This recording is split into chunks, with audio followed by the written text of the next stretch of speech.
Welcome back inside the Now Morning Show. Hope you're having a great morning so far because we're getting you ready for Carnival 2024. And we're talking Panorama specifically this morning. I have with me the president of Pantrinbago, Beverley Ramsey, and the marketing officer of Pantrinbago, Michaela Y. Garcia. Good morning to you, ladies. Morning. Good morning. Happy New Year and all that good stuff. Thank you. How are we doing this morning?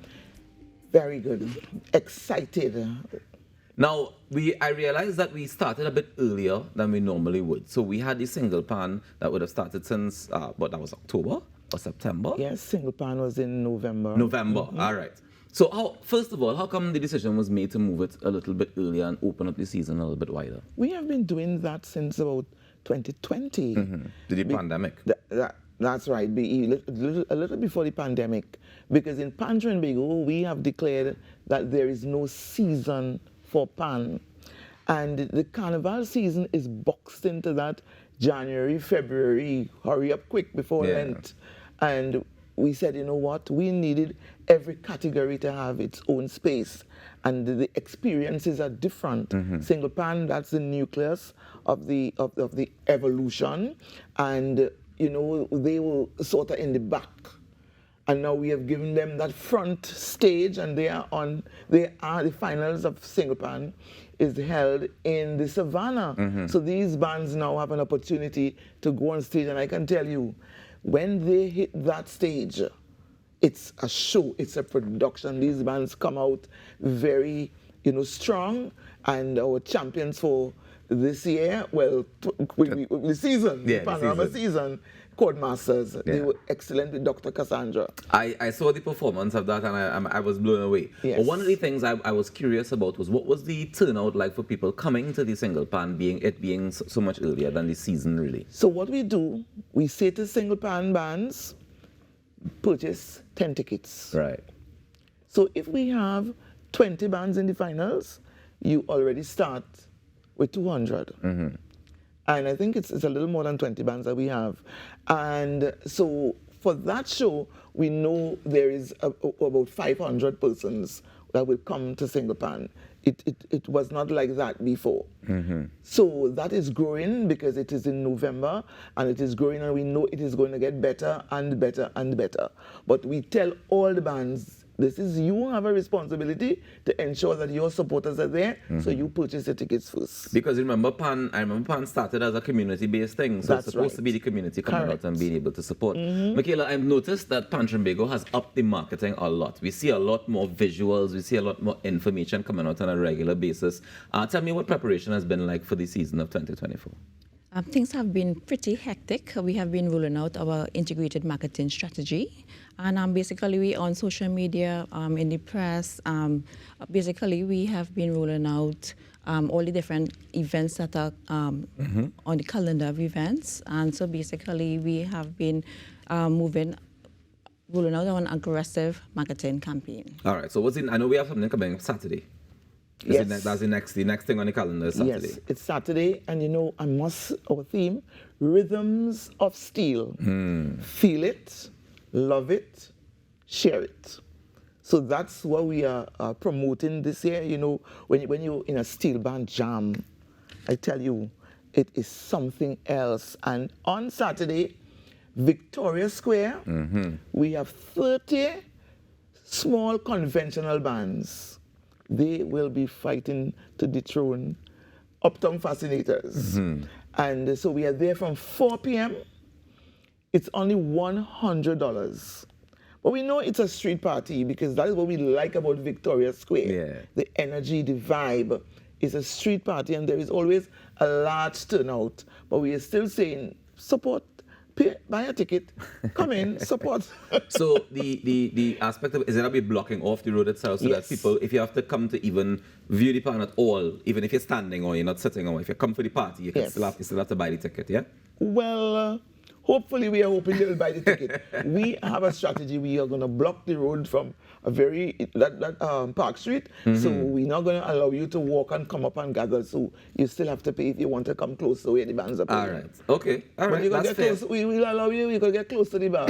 So even if you don't buy a ticket to come in, you can buy a drink. That's right. But so one of the things that's always questioned every carnival is the cost of these things, because Pantrinbago puts on these different activities. We have all these pan competitions, we have the big panorama we're getting ready for, the large bands, etc., etc.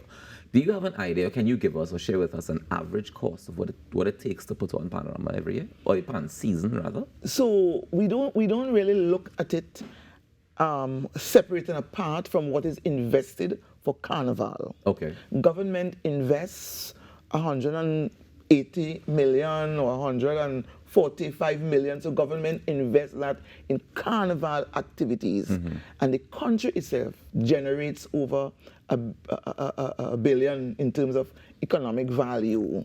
All right. So we look at it. We don't separate the activities. We have mass, pan, and calypso based on this NCC spend, and then they support other events during the carnival. So the investment for carnival this year, I think, is 145 million, but the country in itself generates about $1 billion. Do you see value in us being able to separate it and being able to say, all right, well, the pan side of it, I mean, because we keep talking about tourism, we keep talking about the investment, we keep talking about trying to make it financially sustainable. But if we have that, do we have access to that data? Is it possible? Of course, you can get that data. And festivals like Carnival is not only about the tangibles, it's also about the intangibles. That happiness, that social bringing together of people and all of that, the healing, the power. You see what happens? Of course. You just let go. But I think for me, that's the part that we've accepted. Yes. We've accepted that that's the freedom and the Lego, and that's the essence of Carnival. That's right. But then we still have to figure out the maths of Carnival. Of course, the maths, and I can tell you from a Pantrinbago spend, basically all the bands benefit, the communities benefit, and Panorama is one of the largest events put on by the NCC and the special interest groups.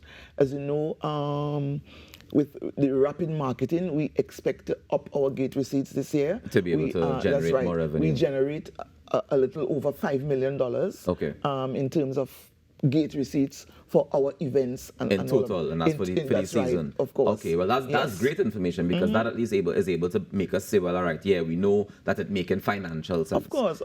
And that allows the special interest groups through our gate receipts to run our affairs for the entire year, because we do not just do Panorama. Right. We have several events. I'm sure when you look, you see Pantrinbago always having. So out of Panorama, we into 21st century, we into World Steel Pan Day, we into all events, and that is what it is all about. Using the national musical instrument to build, uplift our young people, to uplift our communities. The instrument is so powerful, and that is why I am so happy, based on the news that I am hearing, we are about to declare, formally declare pan as our national musical instrument of Trinidad. And you know, that's a very interesting thing, because a lot of people didn't realize that it wasn't actually declared. So I'm happy that we are about to. I see you keep putting up your fingers, say like you're crossing your fingers, hoping for the best. It's gonna happen. Michaela, what's next after Saturday? So on the 12th of January is the finals, the small conventional band finals, and it's going to be held at Skinner Park in San Fernando. And we invite families and persons to come out and enjoy this showcase of our passion, patriotism. So this Saturday we have the semi-finals, and then Friday coming after we have the finals of the small convention. In South. We go back to Skinner Park with the small finals, and that is very significant. You know, we try to spread it out throughout the country. We have Panorama in the east.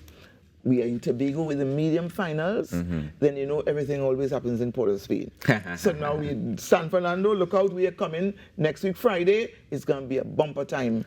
And what about Tobago? How are we treating Tobago this time around? Tobago is going to have the medium band finals. Yes. All right, so we're looking forward to that. What was the date of the medium band finals, Michaela? The 4th of February. The 4th of February. All right, that's a Saturday as well.